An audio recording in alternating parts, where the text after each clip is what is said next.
հայազգի, օրենքն ենք պահում պահպանում։ Արամ Տաթևյանի երազանքը վերջապես իրականացավ։ Լիլիթը նրան տղա թոռնիկ պարգևեց։ Հլասա պապի,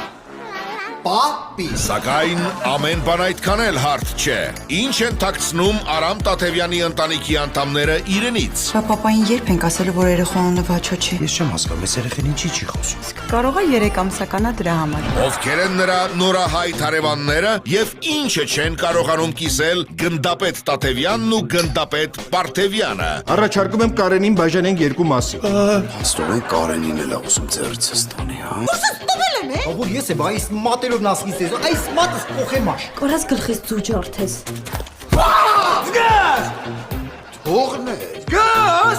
թողնել։ Հոպ նանինայնանանամ, տնանինայնանայնամ։ Նոր զարգացումներ, նոր իրադարձություններ, նոր խառնաշփոթ, այլ կերպ ասած, կրկին բոլոլա է լինելու եւ ահավոր կինո։ Պատրաստ եք։ Գնացեք։ Բոլոլա 4, ապրիլի 28-ից Արմենիա պրեմիումի եթերում։